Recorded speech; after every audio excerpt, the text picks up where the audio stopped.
아멘. 오늘 구약성경 사무엘하 17장 1절로 14절 말씀을 통해서 하나님 계시면 되고 하나님 안 계시면 안 됩니다 라는 제목으로 하나님 말씀 증거하겠습니다. 사무엘하 강의 11번째 시간입니다. 우리가 기독교적인 세계관을 통하여 이 세계를 바라보면 세계에 62억이나 되는 많은 사람이 있지만 그 많은 사람이 딱 둘로 나뉘어집니다. 하나는 하나님을 믿는 사람, 또 하나는 하나님을 믿지 않는 사람, 신자, 불신자, 성도, 세상 사람, 이렇게 기독교적인 가치관, 기독교적인 세계관을 통해서 세상의 모든 사람들을 보면 그가 남자냐 여자냐 보다도 그가 부자냐 가난하냐, 그가 권력을 가졌느냐 못 가졌느냐, 그가 어떤 삶을 살고 있느냐, 그가 어떤 지식을 가졌느냐보다 훨씬 더 중요한 기준은 그가 하나님을 믿느냐 또 하나님을 믿지 않느냐, 이 두 가지로 세상 전체의 모든 사람들을 구분할 수가 있습니다. 그런데 이렇게 하나님을 믿는 신자와 하나님을 믿지 않는 세상 사람들은 서로의 가치관과 세계관이 다릅니다. 그래서 아무리 섞으려고 해도 물과 기름처럼 결단코 섞여지지 않습니다. 예수 믿는 사람, 하나님을 믿는 사람의 세계관이 바로 뭐냐면은 이 사람들의 세계관은 하나님이 나와 함께 하신다. 할렐루야. 하나님이 나의 인도자가 되신다. 예수님이 나의 주인이 되신다. 그러기에 나는 방황하는 자가 아니라 목자 되신 주님이 나를 인도하고 계신다. 내게 계신 주님은 나를 떠나지 않으시는 임마누엘 하나님이 되신다. 그 주님이 나를 보호하고 계시고 그 주님이 나를 지켜주고 계신다. 할렐루야. 이걸 믿는 거예요. 그래서 어떤 일이 있어도 나는 혼자 있는 게 아니다. 아무리 외롭고 아무리 고단하고 아무리 힘들어도 사실은 나 혼자 있는 게 아니라 주님이 함께 하신다. 함께 하신 주님은 반드시 내 인생을 역전시키며 새로운 역사를 이루어 주실 것이다. 그러기에 나는 어떤 시험과 어떤 유혹이 와도 주님을 떠나지 아니하리라. 이것이 바로 기독교인의 가치관, 기독교인의 세계관입니다. 근데 예수 믿지 않는 사람의 가치관은 뭡니까? 믿고 있는 하나님이 없는 거예요. 그러니까 오직 자기 자신을 믿어요. 자기의 힘을 믿어요. 자기가 쌓아놓은 재물을 믿어요. 자기가 배운 공부의 지식을 믿어요. 자기가 따놓은 자격증을 믿어요. 자기가 만들어놓은 인맥을 믿어요. 근데 사실은 이 모든 것들이 자기로부터 나온 거예요. 그래서 자기 자신이 무너지면 다 무너지고 마는 거예요. 이 둘의 가치관이 완전히 달라요. 우리가 다윗이 지은 시, 시편 23편의 시가 신구약 전체를 통해서 최고의 고백이다. 가장 멋진 신앙의 시다. 그래서 모든 성도들이 가장 애송하고 있는 신앙시, 많은 고구를 통하여 찬양을 불렀던 그 시가 시편 23편입니다. 왜 이 시편 23편이 이렇게 중요한 시가 됐고 모든 신앙의 고백이 되었느냐? 이유는 이 시편 23편이 바로 기독교인의 그 세계관을 가장 명확하게 보여줬기 때문에 그렇습니다. 시편 23편은 이렇게 말합니다. 여호와는 나의 목자시니 내게 부족함이 없으리로다. 하나님이 나의 목자가 되셔서 내게 부족함이 없다. 그가 나를 푸른 풀밭에 누이시고 실만한 물가로 인도하시고 내 영혼을 소생시키시고 자기 이름을 위하여 의의 길로 인도하시는도다. 내가 사망의 음침한 골짜기로 다닐지라도 해를 두려워하지 않을 것은 주께서 나와 함께 하심이라. 주의 지팡이와 막대가 나를 안위하시나이다. 사망의 음침한 골짜기 다니는 것처럼 참 우리의 형편이 고단하고 외롭고 힘들다 할지라도 예수 믿는 사람, 기독교인의 세계관은 뭡니까? 주의 지팡이와 막대기로 주님이 나와 함께 하신다. 할렐루야. 나는 혼자 있지 않다. 주님이 그래서 이 사망의 음침한 골짜기에서도 나를 지켜서 나로 하여금 역전시켜 주실 것이다. 이 길이 하나님 내가 지름길인 걸 압니다 하는 고백을 하는 사람, 이 사람이 기독교인의 세계관을 가진 사람이에요. 그러면서 뭐라고 말해?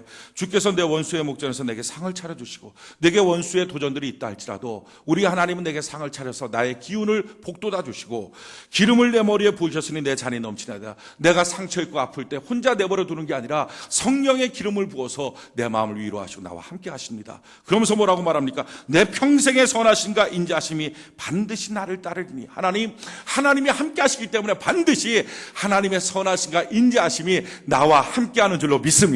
하나님의 은혜가 있습니다. 하나님의 회복이 있습니다. 하나님의 지켜주심이 있습니다. 그래서 뭐라고 말해요? 내가 여호와의 집에 영원히 살리로라. 나는 하나님 안에서 떠나지 않고 하나님께 뿌리 내리고 하나님 믿으며 주님 안에서 행하겠습니다. 주님을 따라 살겠습니다. 이 고백을 하는 거예요. 그러니까 이 시편 23편의 이 고백은 기독교인이 어떤 가치관, 어떤 세계관을 갖고 있느냐, 이 핵심을 보여주는 거예요. 하나님 나와 함께 하신다. 하나님 날 떠나지 않는다. 하나님 날 인도하신다. 하나님 날 지켜주신다. 하나님 날 위로하신다. 예수님 나의 주님이시다. 나의 주님, 내가 손만 내밀면 내 손 잡아주고 내가 부르짖어 기도하면 우리 주님이 나의 기도를 들어주신다. 그래서 난 어떤 어려움, 어떤 시험, 어떤 환난이 있어도 나는 주님을 곱게 쫓아가겠습니다. 온전하게 주님의 안에서 내가 뿌리 내리고 주님 안에 살겠습니다 하는 가치관을 갖는 거예요. 이런 가치관을 갖고 있는 사람과 세상에 믿을 게 뭐가 있어 나를 믿는 거지, 내가 쌓아놓은 재물을 믿는, 그래서 평생 자기가 자기를 믿으니까 얼마나 준비해야 됩니까? 자기 미래를 준비해야 되고요, 자기 고개 깔려야 되고, 정신없이 뛰어다니는 인생, 이 둘로 나눠지는 거예요. 이 둘의 가치관 세계관은요, 서로가 서로를 이해를 못해요. 물과 기름처럼 계속 아무리 대화하고 아무리 섞으려고 해도 섞어지지가 않습니다. 세상은 이 두 개의 가치관이 도도히 흐르고 있어요. 그런데 이 모든 가치관의 주인공, 이 세계관, 역사의 주인공이 되시는 분은 바로 하나님이신 줄로 믿습니다. 그러기에 성도는 어렵고 힘들어도 종국적인 승리, 종국적인 형통의 삶은 예수 믿는 사람에게 있다는 거예요. 이것이 오늘날 세계가 보여주고 있는 진실입니다. 여러분, 예수 믿는 사람들이 처음에는 박해당하고 힘들고 사자굴에도 들어가고 불에 태워 죽이기도 하고 물에 빠뜨려 죽이기도 하고 이런 박해가 수없이 있었어요. 로마 시대 기독교는 1%밖에 안 됐습니다. 그런데 점점점 복음이 증거되면서 마침내 로마를 기독교 국가로 만들고 구라파를 기독교 국가로, 영국을, 또 미국을 청교도 혁명으로 만들고, 그러고 난 다음에 기독교의 역사가 퍼져나가면서 결국 그곳이 야만인이었는데 동양이 훨씬 더 잘 사는데, 이제는 하나님 믿는 백성들, 하나님 믿는 나라가 선진국에 놓여있는 그런 역사가 나타나요. 그러니까 시대의 모든 역사의 주관자, 그분이 바로 하나님이시고 하나님이 주관하시면 된다 하는 것이 우리의 역사를 통해서 지금 증명되고 보여지고 있는 것입니다. 오늘 읽었던 성경 말씀이 바로 이 두 개의 세계 간에 갈등하고 있는 전쟁의 모습을 지금 보여주고 있는 거예요. 하나님을 잘 믿는 신앙의 세계관의 대표적인 사람이 바로 다윗이고, 그렇게 하나님 믿지 않고 자기 자신을 믿으면서 그렇게 세상의 세속적인 세계관을 갖고 살아가는 사람이 다윗의 아들임에도 불구하고 그렇게 사는 사람이 바로 압살롬입니다. 오늘 성경에 등장하고 있는 이 다윗과 압살롬, 이 둘이 지금 세계관이 부딪힌 거예요. 갈등이 부딪힌 거예요. 아무리 좋은 아버지였지만 이 압살롬은요, 신앙이 없었어요. 참 신앙은 이렇게 신기해요. 좋은 신앙의 아버지가 있는데 아들은 안 믿는 경우가 있어요. 반대로 아버지가 참 신앙이 없는데 아들은 참 고마운 신앙의 모습이 있어요. 이걸 통해서 우리가 깨닫게 되는 것은 우리의 신앙은요, 혈육을 통해서 전달되는 게 아니에요. 지식을 통해서 전달되는 게 아니에요. 오직 하나님의 은혜로 우리의 믿음이 전달되는 줄로 믿습니다. 그래서 우리 평생에 주님의 은혜를 구하는 거예요. 하나님, 내게 은혜를 달라고. 내가 예수 믿는 것, 내가 예수 잘 믿는 것, 주님의 은혜가 필요하다고 우리가 주님의 은혜를 구하는 귀한 역사가 있기를 바랍니다. 믿음 참 좋은 아버지 다윗이 있어요. 그런데 그 아들 압살롬은요, 믿음이 하나도 없어요. 믿음이 없으니까 어떻게 삽니까? 자기 곁에 주님이 있다, 이게 안 믿어지니까 인생 모든 것을 자기가 살아야 되는 거예요. 그 대표적인 사람이 지금 이 압살롬의 모습이에요. 압살롬은요, 왕이 되고 싶었어요. 아버지를 이어서 왕이 되는 게 아니라 아버지를 몰아내버리고 왕이 되고 싶었어요. 그러니까 그가 어떻게 합니까? 자기 힘 갖고 살아야 되니까 4년 동안 예루살렘에서 그 일을 준비해요. 쿠데타를 준비해요. 쿠데타를 준비하면서 백성들의 마음을 4년 동안 도둑질합니다. 어떻게 도둑질하냐면은, 원통한 일, 답답한 일 당한 백성들이 있으면 왕 앞에 나가서 자기의 어떤 외로움들, 이런 힘든 것들을 고백하려고 하면은 압살롬이 딱 가서, 야, 왕은 너 사정 안 들어줘. 왕은 너한테 관심도 없어. 너한테 관심 있는 건 바로 나야. 내가 널 도와줄 수 있어. 그런데 내가 힘이 없다. 나한테 좀 힘 좀 실어달라. 그렇게 말하면서 백성들한테 내가 너 사랑해, 난 너밖에 없어, 이렇게 하면서 백성들의 마음을 다 도둑질해 가는 거예요. 왕은 너한테 관심도 없어. 너 좋아하는 거, 너 사랑하는 거, 너 위해 주는 거, 그건 나밖에 없어. 너 하나한테 힘 좀 실어줘야 돼. 그러면서 백성들의 마음을 4년 동안 도둑질합니다. 그러고 난 다음에 딱 때가 됐다고 생각했을 때 다윗 왕한테 와서, 제가 헤브론에 가서 하나님께 서원한 게 있습니다. 제단을 쌓겠습니다. 사실은 쿠데타 하려고 그러는 거거든요. 거짓말도 밥 먹듯이 하는 거예요. 하나님 앞에 내가 그렇게 하겠습니다. 왕이 그를 보내요. 보낼 때 압살롬은요, 그 당시 다윗의 정권의 정권 운영자였던 아주 핵심 인물 200명을 선별해서 그들을 데리고 갑니다. 데리고 가서 그들을 어떻게 하든 물질을 주든지 그들의 약점을 잡든지 어떤 방법을 동원하든지 다 자기 사람으로 만들어버려요. 그런 다음에 최신의 아주 최정의 핵심 부대를 자기 부대로 만듭니다. 그러니까 우리로 따지면 뭐 공수부대, 뭐 특전대, 뭐 이런 거, 뭐 해병대 이런 그 부대를 아주 자기 부대로 딱 만들고 난 다음에 봉기를 일으키면, 쿠데타 봉기를 일으키면 파발을 온 동네로 다 보내서 예루살렘, 뭐 이스라엘 전역에 다 보내갖고 이제 드디어 압살롬이 왕이 됐다. 가서 말하라. 그러니까 지금으로 말하면 매스미디어, 대중 언론을 장악해요. 여러분 보십시오. 지금 군사력, 최고의 군사력 갖고 있죠. 200명의 국가 경영하는 사람들 다 데리고 있죠. 거기다가 한 걸음 더 나가서 아이도벨이라고 하는 그 당시 최고의 전략가, 누구도 따라올 수 없는 그런 사람, 아이도벨. 이 사람도 자기 편으로 만들어버려요. 그리고 백성들의 마음을 이미 다 도적질했죠. 대중 언론을 장악했죠. 판세님이 기울은 거예요. 그러고서 거기서 반란을 일으켜요. 헤브론에서 반란을 일으켜서 뭐 파죽지세로다가 예루살렘으로 몰고 오는 거예요. 그러니까 예루살렘에 다윗은 자기 아들하고 싸울 수 없으니까 도망을 칩니다. 이미 판세는 뒤엎어버렸어요. 수도가 점령당했어요. 그러니까 수도가 점령당하고 지금으로 하면 대통령궁이 점령당한 거예요. 그러고 난 다음에 다윗 왕의 후궁이었던 10명과 같이 동침을 합니다. 이것이 그 당시에 있던 어떤 모습이에요. 뭐냐면은 자기 전임 왕의 부인들을 자기 부인으로 만들면 왕권이 이미 넘어갔다. 이것을 갖다가 공개적으로 보여주는 겁니다. 그렇게 해버리는 거예요. 그러고 난 다음에 아이도벨이 찾아와서 압살롬 왕이시여, 이제 다 끝났는데 저 다윗만 죽이면 됩니다. 그러니까 저한테 12,000명의 군사를 주십시오. 그러면 내가 가서 쫓아가서 그들이 다 지금 지쳐있을 텐데 무섭게 하면 백성들은 다 도망갈 겁니다. 그러면 다윗 왕만 딱 죽이면 됩니다. 온 백성이 그러면 다 압살롬 왕의 편에 설 것입니다. 쿠데타 일으켰으니까 속전속결합시다, 이렇게 말해요. 당연하지 않습니까? 쿠데타 일으켰는데 속전속결하지 않으면 반격이 있을 수 있으니까 빨리 정권을 다 만들고 그 전임 권력자였던 왕을 죽여야 되는 거예요. 이 말을 듣자마자 압살롬과 200명의 그 정권 운영자들이 다 박수치면서 최고다, 야 정말 기가 막히다, 그대로 하자 하고 다 박수를 쳐요. 그런데 느닷없이 압살롬이 아니야, 좀 우리가 신중해지자, 후세도 한번 불러보자. 이 후세는요 아이도벨보다 훨씬 더 지략이 떨어진 사람이에요. 게다가 이 후세는 다윗 왕의 친구입니다. 압살롬과 별로 친했던 사람이 아니에요. 쿠데타를 원래부터 같이 모의했던 사람이 아니에요. 그렇게 자기를 속을 모르는 그런 사람인데 그 사람도 불러보자는 거예요. 그 사람 얘기도 들어보자는 거예요.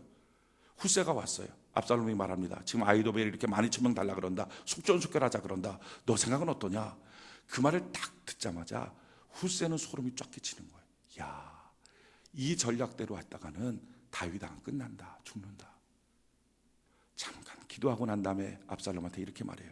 왕이여, 그 아이도벨의 생각은 틀린 것 같습니다. 제가 더 기가 막힌 생각 말하겠습니다. 부엘사부터 단까지, 그러니까 전 국민적으로 군인들을 다 모아서 모래알처럼 모아갖고 아주 다윗이라고 하는 인물을 쫓아가서 씨를 말려버립시다. 그러지 않으면 왕 하나 쫓아간다고 이게 해결 안 됩니다. 아주 막 전 국민 모아서 전쟁하고 나가고, 그때 압살롬이 앞장서서 그렇게 나가면 그러면 그게 훨씬 더 좋은 겁니다. 근데요, 이게 말도 안 되는 전략이거든요. 지금 다른 나라랑 전쟁하는 게 아니에요. 쿠데타를 한 거예요. 쿠데타는 속전속결해야 됩니다. 그런데 지금 얘기로 따지면 무슨 얘기예요? 60만 대군, 우리나라로 따지면 60만 대군을 다 모아서 전임 대통령 추격해서 죽여자. 지금 그 얘기예요.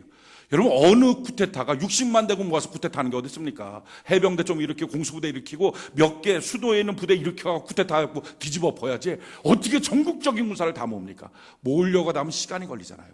그 시간 동안에 반격당하잖아요. 말도 안 되는 얘기인데 참 신기해요. 그 말을 듣자마자 압살롬하고 거기 있던 200명이 이야, 진짜 기가 막힌 생각이다, 이대로 하자, 아이도벨보다 후세가 훨씬 더 낫다, 생각이 바뀌는 거예요. 그렇게 하자. 말도 안 되는 결정을 합니다. 이 말도 안 되는 결정을 보면서 아이도벨이 야, 이 쿠데타 끝났구나, 우리가 졌다 하고 가요. 가고 집에 가서 목매어 죽어버립니다. 한순간에 지금 대세가 완전히 압살롬 편이잖아요. 아이도벨도 압살롬 편, 군대도 다 장악했죠. 정치 권력도 장악했죠. 대중 언론도 장악했죠. 백성들의 마음까지 장악했죠. 민심도 장악했죠. 수도까지 점령했죠. 완전히 이겼어요. 끝난 거예요. 이제 다윗은요 소생할 길이 없어요. 그런데 한마디 듣고 난 다음에 박수치고 저거 좋다 하는 순간에 최고의 전략가가 목매어 죽어버리고요, 판세가 뒤엎어버려요. 그리고 그 전쟁에서 결국은 압살롬이 지고 다윗이 다시 등극을 합니다. 오늘 성경 볼까요? 사무엘하 17장 23절 우리 같이 한번 읽어봅시다. 사무엘하 17장 23절 같이 한 목소리 시작. 아히도벨이 자기 계략이 시행되지 못함을 보고 나귀의 안장을 지고 일어나 고향으로 돌아가 자기 집에 이르러 집을 정리하고 스스로 목매어 죽음에 그의 조상의 묘에 장사되니라. 참 어이없이 게임이 끝난 거예요. 어이없이 쿠데타가 무너져 버리고 마는 거예요. 왜 이런 일이 생겼을까? 이런 말도 안 되는 일이 왜 생겼는가? 그 이유를 성경은 딱 한마디로 말합니다. 그게 14절이에요. 사무엘하 17장 14절. 사무엘하 17장 14절. 우리 같이 한번 한 목소리 한번 읽읍시다. 사무엘하 17장 14절. 같이 한 목소리 시작. 압살롬과 온 이스라엘 사람들이 이르되 알렉 사람 후세의 계략은 아히도벨의 계략보다 낫다 하니 이는 여호와께서 압살롬에게 화를 내리려 하사 아히도벨의 좋은 계략을 물리치라고 명령하셨음이더라. 누가 이랬다고요? 하나님이 이랬다는 거예요. 하나님이 결정하니까, 하나님이 위에서 결정하니까 그렇게 4년 동안 준비한 쿠데타, 물샐 틈 없이 준비하고 사람들도 다 모으고 인맥도 다 모았던 기가 막힌 그게 하루아침에 무너지더라는 거예요. 하루아침에. 가만 보면요, 일은 사람이 하는 것 같아요. 일할 때 보면 하나님이 안 보이잖아요. 사람이 뛰어다니면서 사람 만나서 인맥 만들고 계획 세우고 환경 여건 만들고 사업장 만들고 땅 해서 막 건물 짓고 막 뛰어다니고 영업하고 다 사람이 하는 것 같아요. 맞아요. 어쩌면 자기 발로 자기 손으로 자기 머리로 다 만들어 놓는 거예요. 이렇게 사람이 다 만들어 놓지만 정작 이 사람이요, 자기의 마음은 자기 마음대로 못해요. 근데 이 마음이 뭔가 결정해 버리는 거예요. 기가 막힌 여자를 만났어요. 기가 막힌 남자를 만났어요. 야, 백마 타고 오는 왕자님 같다. 너무 좋아요. 너무 좋아서 둘이 만나서 야, 우리 사랑합시다, 결혼합시다 하고 결혼해요. 결혼하고 난 다음에 야, 멋진 하우스를 만드는 거예요. 아파트 다 갖다 사고 뭐 어떻게 돈을 갖다 모아갖고 뭐를 하고 기가 막히게 집을 만들었고 우리서 여기서 스위트 홈을 만들자, 아름다운 가정을 만들자. 다 이 모든 거 누가 한 거예요? 뛰어다니면서 인테리어하고 가정 만들고 결혼식 잡고 결혼식장에 가서 딴따다 하고 들어가고 다 누가 한 거예요? 사람이 한 거예요. 자기가 한 거란 말이에요. 자기 손으로 뛰어다니면서 계획을 다 세우고 물샐 틈 없이 만들었어요. 근데 문제는요, 이렇게 한 그 사람도 자기 마음은 자기가 못하는 거예요. 이렇게 다 해놓고 갑자기 남편의 마음이 휙 변하는 거예요. 딴 여자가 눈에 들어오기 시작해요. 그러면요, 그 가정은요 한순간에 깨지는 거예요. 사업장 기가 막히게 만들어놔요. 다 해놔요. 그래도 그 사장의 결정하는 그 마음, 그건 자기가 못하는 거예요. 엉뚱한 결정 하나 내리면 한순간에 망가지고 마는 거예요. 지금 압살롬이 기가 막히게 자기가 뛰어다니면서 다 만들어놨어요. 인맥도 만들었죠. 정치 권력 만들었죠. 모든 계획 완벽했어요. 그런데 마침내 자기 마음은요, 자기가 못하는 거예요. 한순간에 그냥 끝나버리고 마는 거예요. 내 마음 주장하는 자, 그가 누구냐? 성경이 이렇게 말해요. 잠언 21장 1절에 보니까 왕의 마음이 여호와의 손에 있음이 마치 봇물 같아서 그가 임의로 인도하시느라. 왕의 마음, 왕이 뭐예요? 회사로 하면 사장의 마음, 가정으로 하면 아버지의 마음, 또는 자기 자신에게 자기 마음. 그러니까 자기가 다 일을 합니다. 자기가 계획을 세웁니다. 인맥도 만듭니다. 공부도 자기가 합니다. 시험도 자기가 봐서 자격증을 땁니다. 다 자기가 하는데 결정적인 것은요, 자기 마음은요, 자기가 손끝 하나 못 건드리는 거예요. 그런데 다 만들어 놔봤자 그 다음에 그것을 꾸려나가고 결정하는 건 자기 마음이에요. 엉뚱한 거 한마디 하고 엉뚱한 거 생각 하나 하면 그냥 깨지는 거예요. 그런데 뭐라고 말해요? 왕의 마음은 여호와의 손에 있으니. 따라합시다. 내 마음은, 다시 한번요, 내 마음은 하나님의 손 안에 있습니다. 아멘이십니까? 예수를 믿는 사람이든지 믿지 않는 사람이 똑같아요. 다 모든 사람의 마음은 하나님의 손 안에 있어요. 그런데 하나님, 나는 주님을 믿습니다, 주님을 따라갑니다, 이 사람의 마음은 주님이 지켜주시는 거예요. 평안으로 지켜주시고 인도해 주시고 좋은 거 선한 거 기뻐하신 뜻대로 인도해 주시는 거예요. 그런데 그렇지 않고 내 마음대로 내 힘대로 살겠다, 이 마음을 방치하고 있으면요, 그 마음에 엉뚱한 악한 마귀가 들어가고 나면 어이없는 결정들을 하는 거예요. 현대에도 이런 결정을 했던 경우가 있어요. 히틀러가 왜 멸망했는가라고 하는 책이 있습니다. 그 책 제목이 히틀러가 왜 멸망했는가예요. 거기 보면 히틀러는요, 2차 세계대전 때 절대로 멸망할 나라가 아니었다는 거예요, 독일이. 왜냐하면 첫 번째 이유는 그 당시 최고의 전략가, 선동가, 국가적인 리더십, 카리스마, 이건 히틀러를 따라올 사람이 없었다는 거예요. 뭐 루즈벨트라든지 뭐 스탈린이라든지 처칠이라든지 이런 사람들이 히틀러를 따라올 수가 없었다. 히틀러가 한번 연설하면 백성들이 막 울어요. 그러니까 이 백성들이 젊은 청년들부터 시작해서 목숨을 거는 거예요. 나치즘 딱 하이틀러, 인사 자체가 하이틀러, 히틀러 최고, 히틀러 짱, 이렇게 하고 인사하는 거예요. 온 국민이 연설 한마디에 강제로 한 게 아니라 나치즘을 만들어 버렸어요. 자기가 말한 걸로 자기가 그 나라의 사상을 만들어, 한 시대의 사상을 만들어 버렸어요. 대단한 선동가입니다. 카리스마 대단하고요. 전략도 기가 막히고 아주 뛰어난 명석한 머리를 갖고 있어요. 두 번째는 이 독일은 전선을 운영하는 데 있어서 굉장히 효과적으로 운영했어요. 프랑스하고 영국은 전선이 길어요. 그런데 독일은 이 긴 전선 가운데 가장 약한 부분을 딱 해서 거기를 집중해서 글로 공격해 들어간 거예요. 그러니까 가운데를 딱 뚫어서 공격하니까 끊어지잖아요. 보급로가 안 되잖아요. 그렇게 끊어놓고 난 다음에 이쪽 포위해서 죽이고 이쪽 포위해서 죽이고 이런 전략을 취한 거예요. 그러니까 다른 연합군에서 그를 이길 수가 없어요. 전략 자체가 굉장히 집중의 전략이에요. 게다가 세 번째는 이 히틀러에게는 롬멜과 같은 기가 막힌 장수가 있어요. 사막의 여우. 이길 수가 없는 거예요. 그러니까 최고의 전략가인데, 그런데 완전히 대세를 잡았던 히틀러가 하루아침에 망해요. 왜 망했느냐? 지금도 군사 전략적으로 이해를 못하는 거예요. 그가 엉뚱한 명령을 내려요. 엉뚱한 결정을 해요. 뭐라고 하냐면 제일 첫 번째, 프랑스하고 영국하고의 전선이 있어서 그걸 뚫어버리거든요. 가운데. 그러니까 인천 상륙작처럼 뚫은 거예요. 뚫고 난 다음에 양쪽을 포위를 모았어요. 이제 포격해서 죽이면 싹 죽는 거예요. 그렇게 하면 군사력이 없으니까 영국, 프랑스 전체를 점령하는 거예요. 미국이 아무리 루즈벨트가 난리를 쳐도 거기다 점령하고 나면 누가 공격, 뭐 어떻게 합니까? 유럽 자체가 없는데. 그러니까 게임은 거기서 끝난 거예요. 그런데 그렇게 딱 포위를 해놓고 포격만 하면 되는데 히틀러가 이해되지 않는 명령을 내려요. 3일 동안 공격 금지. 이건 지금 우리 전쟁사에서도 풀지를 못해요. 히틀러가 왜 이렇게 엉뚱한 결정을 했는지. 이유가 없는 거예요. 그런 결정을 할 수 있는 이유가 전혀 조건이 안 돼 있어요. 3일 동안 공격 금지. 공격을 안 해요. 그러니까 그 3일 동안에 배를 타고서 다 도보협을 넘어서 영국으로 다 넘어갔어요. 거기서 전세를 다시 가다듬고, 그래서 연합군이 이기기 시작한 거예요.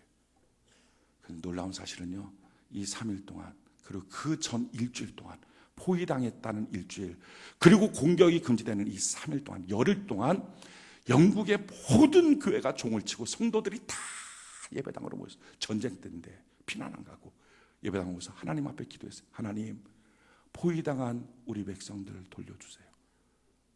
놀라운 것은요, 포위당해서 마땅히 죽어야 되는데 한 사람도 안 죽고 다 영국으로 넘어온 거예요.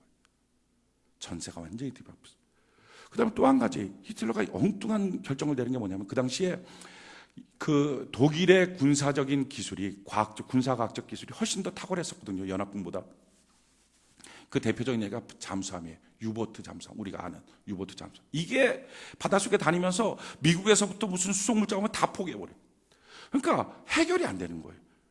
그런데 어느 날 갑자기 히틀러가 그때와 비슷한 때에 유보트 생산 금지, 전쟁 때 무기를 갖다가 생산 금지 명령을 내려버린 거예요. 세 번째는요, 롬멜 장군, 그렇게 기가 막힌 장수를 해임시켜버려요. 해임시킬 이유가 없었어요. 근데 해임시켜. 그러고서 히틀러가 망했어요. 야, 모든 것을 조직하고 만들고 꾸며가는 것, 사람이지만, 사람이 이렇게 재능이 있어요. 그런데 다 만들어 놓으면 뭐합니까? 마지막 결정해야 될 마음은 자기가 손끝 하나 건드리지 못하는데. 그래서 우리가 이런 말을 해요. 내 마음 내 뜻대로 안 된다는 거예요. 마음대로 안 된다는 거예요. 이게 안 되는 거예요. 자기 마음을 자기가 컨트롤 못해요. 여러분, 가정도 마찬가지예요. 누가 싸우려고 결혼한 사람 어디 있습니까? 행복하려고 결혼해요. 그런데 행복하려고 결혼하는데 부부간에 싸우는 거예요. 자기 마음을 자기가 못하는 거예요. 회사에 누가 미워하려고 회사 들어갑니까? 자기 자아 성취하고 행복하려고 들어가는데 회사에 들어가서 미운 사람들이 자꾸 생겨요. 사업하면서도 자꾸 싫은 사람들이 생겨요. 피하고 싶은 사람들이 생겨요. 자기 마음을 자기 뜻대로 못하는 거예요. 우리가 깨닫게 되는 게 바로 이것입니다. 내 마음 주장하는 거, 우리는 겉으로 만들어내는 거, 이거에 신경 다 쓰고 이거 있으면 되는 것 같고 이거 없으면 망한 것처럼 보이고, 이것 때문에 노후 설계하고 이것 때문에 자녀를 어떻게 할까, 아무튼 교육시키려고 막 난리를 치잖아요. 그런데 이거 다 해놔도요, 아이가 아무리 부모가 와서 물신양면으로 다 쏟아도 아이가 마음 하나 삐딱하게 먹는 순간에 퇴학당하는 거예요. 그냥 신세가 망가지는 거예요. 그 마음을 누가 잡겠냐는 거예요. 성경이 이렇게 말해요. 잠언 21장 1절 다시 말씀드릴게요. 왕의 마음이 여호와의 손에 있음이 마치 본물 같아서 그가 임의로 인도하시느라. 잠언 16장 1절로 3절에 마음의 경영은 사람에게서도 말의 응답은 여호와께로 나오는.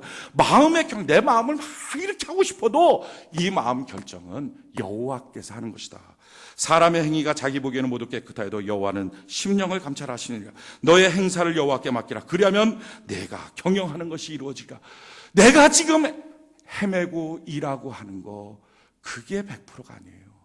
정말 중요한 것은 하나님이 도와주셔야, 할렐루야, 하나님이 내 마음에 옳은 결정하시도록 내 마음을 붙잡아 주셔야, 평강을 주셔야, 인도해 주셔야 우리 인생의 진정한 행복이 있게 될 줄로 믿습니다. 우리가 깨닫게 되는 것은요, 여기서 다윗의 모습이에요. 지금 압살롬이 4년 동안 반란을 일으키려고 사람들, 백성들 마음 다 뺏어가요. 200명 국가 운영자들 다 자기 편 만들고요, 최고의 최적의 병사들 다 자기 편 만들고, 대중 언론자가 장악, 민심 장악하고, 자, 이렇게 하는 동안에 4년이 걸렸거든요. 이 4년 동안에 다윗이 이거 몰랐을까? 다윗이 왕이잖아요. 왕인데 그런 거 보고 안 들어왔겠습니까? 왕이시여, 압살롬이 좀 이상합니다. 좀 뚱딴지 같은 일을 꾸미고 있습니다. 뭔가 백성들의 마음을 뺏어갑니다. 뭐 보고가 있었겠죠. 근데 참 놀라운 것은요, 이 모든 일에 있어서 다윗은요, 조치 한마디가 없어요. 말 한마디가 없어요. 아마도 다윗은 제2의 사울이 되고 싶은 마음이 절대로 없었던 것 같아요. 사울이 누구였습니까? 자기 왕권을 도전한다고 생각하는 사람을 다윗을 향하여 그렇게 죽이려고 쫓아가는 거예요. 정부 수집해서 어디 있느냐? 가서 죽이자. 다윗은요, 아니다. 그렇게 해봤자 하나님이 나를 왕으로 세웠지 않느냐. 그걸 아는 거예요. 그렇구나. 사람이 뭔가를 결정하는 게 아니다. 최종의 결정권자는 하나님이시다. 하나님이 위에서 결정하시면 끝나는 것이다. 아무리 압살롬이 그래도 소용없다. 하나님이 뭐라고 하시는가. 그러니까 그런 보고 하지 마세요. 그런 일들 말하지 마세요. 우리가 하나님 바라봅시다. 그렇게 한 거예요. 그러다가 마침내 쿠데타가 일어났잖아요. 도망가잖아요. 도망가면서도 아이고 내가 참 잘못했구나, 미리미리 알아서 그 판단할 거야, 아이고 내가 그냥 하나님만 믿다가 이렇게 꼴이 사납게 됐네, 그렇게 하지 않아요. 여전히 자기가 사망의 음침한 골짜기를 다녀도 하나님이 자기와 함께 하신 걸 그가 아는 거예요. 그래서 뭐라고 말하냐면, 누가 와서 아히도벨이 지금 압살롬 편이 됐습니다. 최고의 군사 전략가 그가 압살롬 편이 됐습니다. 얼마나 가슴이 철렁합니까? 야, 큰일 났다, 우리 어떡하냐, 염려하잖아요. 근데 염려를 안 해요. 그가 뭐라고 말하냐면 이렇게 말하는 거예요. 사무엘하 15장 31절에 보니까 어떤 사람이 다윗에게 알리되 압살롬과 함께 모반한 자들 가운데 아히도벨이 있나이다 하니, 다윗이 이르되 여호와여 원하건대 아히도벨의 모략을 어리석게 하옵소서. 그러니까 그것 때문에 낙심하고 좌절하는 게 아니라 어차피 결정은 하나님이 하신다. 할렐루야. 하나님 그의 모략을 아주 어리석게 만들어 주시옵소서.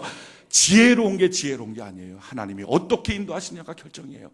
미련한 게 아니라 하나님이 그를 높이 들어 쓰시면 지혜의 사람이 될 줄로 믿습니다. 하나님 그의 모략을 어리석게 해주옵소서. 하나님께 기도하는 거예요. 그가 압살롬을 피면서 도망가면서요, 그가 지었던 시가 시편 4편이에요. 이 시편 4편은 얼마나 하나님만 바라고 하나님을 의지하는지 몰라요. 시편 4편 1절 이하에 보면요, 여호와여 나의 대적이 어찌 그리 많은지요, 일어나 나를 치는 자가 많으니이다. 많은 사람이 나를 대적하여 말하기를 그는 하나님께 구원을 받지 못한다 하나이다. 도망가다 보니까요, 다 압살롬 편이에요. 백성들이 다 압살롬, 뭐 군사 전략가, 뭐 국가 운영자 다 압살롬. 내 편 하나도 없네. 하나님 다 압살롬 편이에요. 언제 압살롬이 이렇게 마음 다 뺏어갔네요. 나는 아무도 없네요. 지금 그렇게 말해요. 근데 그렇다고 지금 다윗이 낙심합니까? 아니에요. 혼자 있는 외로움 가운데 있어도 다윗은 아는 거예요. 이것이 기독교인의 세계관이거든요. 우리 주님이 나와 함께 하신다. 할렐루야. 하나님이 함께 하시면 된다. 이게 기독교인의 세계관이에요. 그러니까 뭐라고 말해요? 3절에 이렇게 말해요. 여호와여 주는 나의 방패시오 나의 영광이시오 나의 머리를 드시는 자니이다. 얼마나 멋있는 표현. 하나님 나의 영광, 하나님 나의 방패. 나 홀로 있어도 주님이 함께 하시니 사망의 음침한 골짜기에서도 나는 해를 받지 않을 것입니다. 하나님이 나와 함께 하십니다. 그러면서 뭐라고 말해요? 하나님은 나의 머리를 드시는 분이십니다. 이게 무슨 표현이냐면 이거예요. 왕이 딱 왕의 자리에 앉아 있어요. 보좌에 딱 앉아 있으면 신하들이 옆에 쭉 앉아서 어떻게 해요? 다 엎드려 있어요. 신하들은요, 감히 고개 들어서 왕 얼굴 못 봅니다. 보면 죽는 거예요. 어디 용안을 함부로 봅니까? 그러니까 다 고개 숙이고 있는 거예요. 그때 왕이 사랑하고 왕이 뭔가 명령을 내리고 좋아하는 사람한테 누구야? 고개를 들라. 그러면 다 고개를 들어. 그러면 내가 너를 도와주겠다. 내가 너를 지원해주겠다. 너 걱정하지 마라. 이렇게 막 왕이 말하는 거죠. 지금 다윗이 말한 게 이거예요. 우리 여호와 하나님, 내 곁에 계신 주님은 나의 머리를 들게 하시는 분이십니다. 다윗아, 내가 너 사랑한다. 내가 너 도와줄 거다. 이렇게 말씀하시는 하나님입니다. 이렇게 지금 고백하는 거예요. 하나님 계시면 됩니다. 내가 나의 목소리를 여호와께 부르짖으니 그의 성산에서 응답하시는도다. 내가 누워 자고 깨었으니 여호와께서 나를 붙드심이로다. 천만이 나를 에워싸 진친다 할지라도 나는 두려워 아니하리이다. 여호와 일어나소서 나의 하나님이여 나를 구원하소서. 주께서 나의 모든 원수의 뺨을 치시며 악인의 일을 꺾으셨나이다. 하나님 이제 도와주세요. 하나님 일해주세요. 하나님 앞에 있는 거예요. 이게 바로 기독교인의 세계관이에요. 기독교인의 삶의 모습이에요. 그리고 종국적으로 어떻게 됩니까? 정말 하나님이 결정하시니까 압살롬이 기가 막힌 전략 다 갖고 있어도 하나님이 압살롬 너 안 되겠다. 너 게임 오버. 끝. 위에서 결정하니까 그냥 끝나버린 거예요. 여러분, 그러게 우리 가정도요, 하나님의 결정대로 사는 줄로 믿습니다. 우리의 사업도 하나님의 결정대로 되는 줄로 믿습니다. 그러기에 예수 믿는 사람이 결국은 승리하는 것은 우리가 주님 편에 서 있기 때문에 그런 줄로 믿습니다. 하나님 편에 우리가 서 있는 거예요. 우리가 그러면 어떻게 이 땅을 살아야 됩니까? 예수 믿는 사람은 어떻게 살아야 합니까? 성경이 이렇게 말합니다. 스가랴 2장 1절로 5절에 보면요, 내가 또 눈을 들어본즉 한 사람이 측량줄을 그의 손에 잡았기로 내가 어디로 가느냐 물은즉 그가 내게 대답하되 예루살렘을 측량하여 그 너비와 길이를 보고자 하노라 하고 말할 때에 내게 말하는 천사가 나가고 다른 천사가 나와서 그를 맞으며 이르되 너는 달려가서 그 소년에게 말하여 이르기를 예루살렘은 그 가운데 사람과 가축이 많으므로 성곽 없는 성읍이 될 것이라 하라. 여호와의 말씀에 내가 불로 둘러싼 성곽이 되며 그 가운데에 영광이 되리라. 자, 보십시오. 스가랴가 환상 중에 하나님의 영광을 봐요. 그때 보니까 예루살렘 성을 막 성곽을 지으려고 자를 들고 뛰어다니는 한 소년을 본 거예요. 야, 저 뭐 하고 있나 그랬더니 자 들고 뛰어다니면서 성곽 지으려고 그런대요. 근데 그때 하나님이 천사를 보내요. 천사를 보내서 그 소년한테 뭐라고 말하냐면, 야, 성곽 짓지 마. 내가 원하는 뜻 성곽 짓는 게 아니야. 너가 성곽 짓지 않으면 내가 너를 둘러싸는 불성각이 될 것이고 너 가운데서 내가 영광이 될 거야 라고 지금 하나님 말씀하는 거예요. 여러분, 이 세상 사람들의 특징은 뭐예요? 성곽 짓는 거예요. 왜? 자기가 자기를 믿고 살아야 되니까 얼마나 준비하는지. 노후도 설계하고 자녀 양육, 가정, 인생 계획 막 꼼꼼하게 빈틈없이 최고로 만들려고 그래요. 성경이 이렇게 말합니다. 창세기 11장 3절로 4절에 서로 말하되 자 벽돌을 만들어 견고히 굽자 하고 이에 벽돌을 돌을 대신하여 역청으로 진흙을 대신하고 또 말하되 자 성읍과 탑을 건설하여 그 탑 꼭대기를 하늘에 닿게 하여 우리 이름을 내고 온 주변에 흩어짐을 면하자. 야, 우리가 성읍을 지어서 흩어짐을 면하자. 우리가 다 여기서 살자. 다 만들어 놓으려고 그래요. 이게 세상 사람이에요. 우리도요, 그것 따라서 성읍 만들려고 그러고요, 성곽 지으려고 그러고 우리를 보호하고 우리를 지킬 수 있는 것들을 막 만들려고 그래요. 근데 하나님이 말하는 거예요. 아니, 그것보다 먼저 너 성곽 짓는 것보다도 내가 너의 불성곽 되면 되잖아. 내가 너의 영광이 되면 되잖아.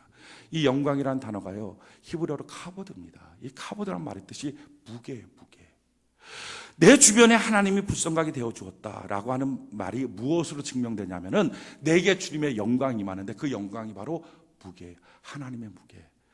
아버지에게 하나님의 영광이 임하면, 하나님의 카보드 영광이 임하면 무게가 생긴다고요. 그럼 그의 말이 무게가 있어요. 그의 말이 무게가 있어야 자기 자녀를 가리키는 거예요. 돈 갖고 가리키는 게 아니라.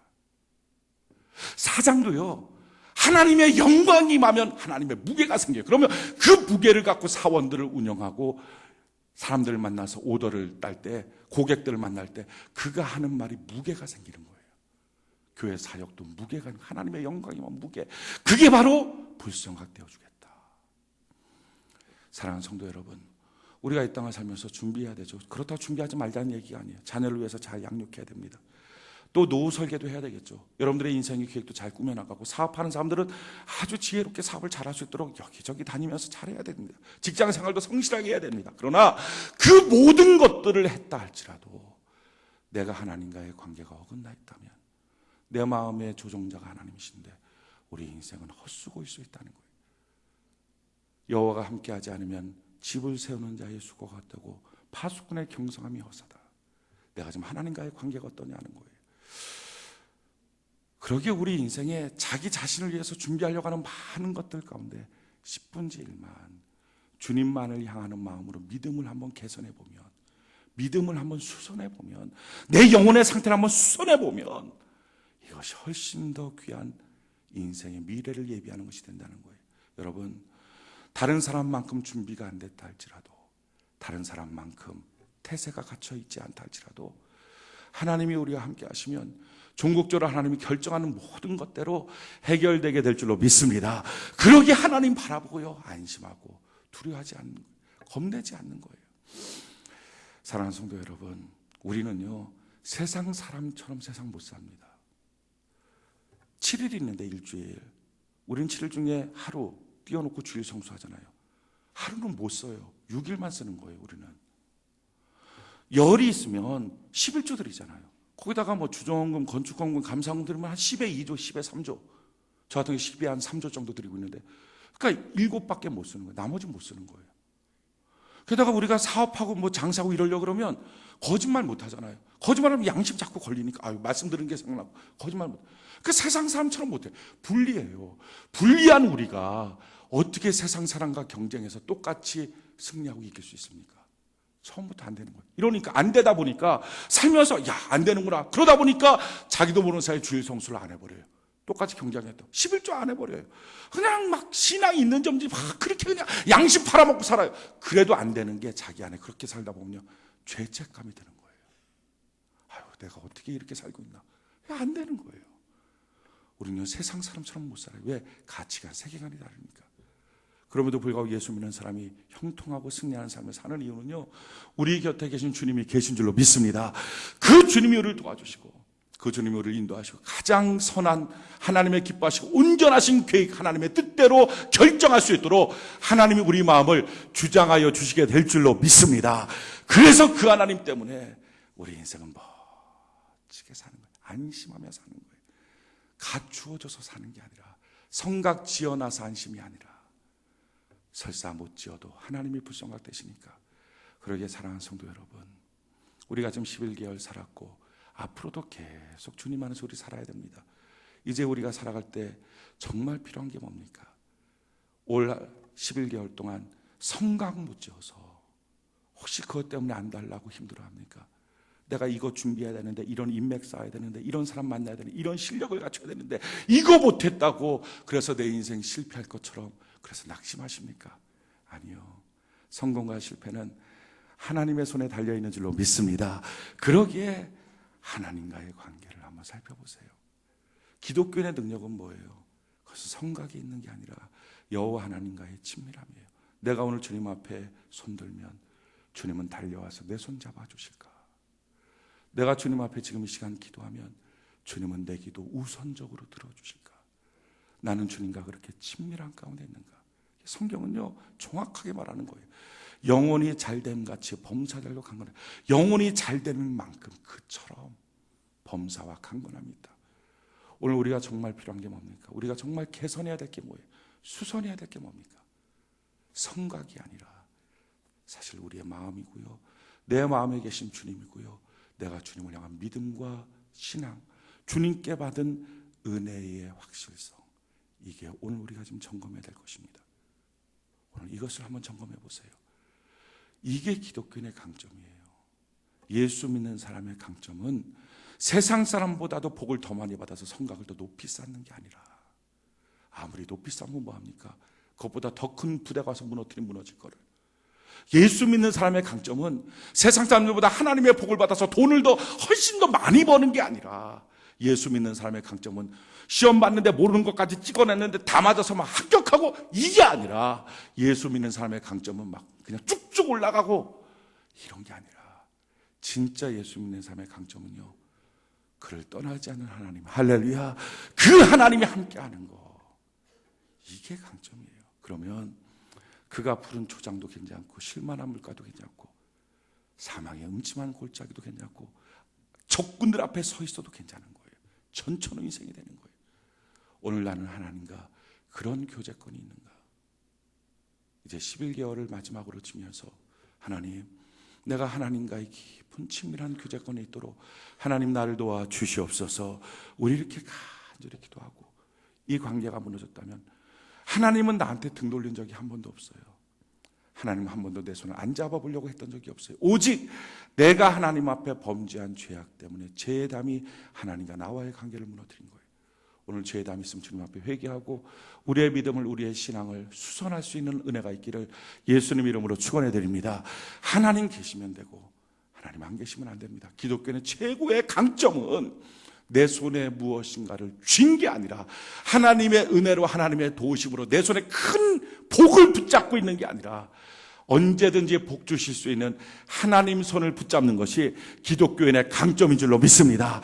그 하나님의 손 얼마나 확실하게 붙잡고 계십니까?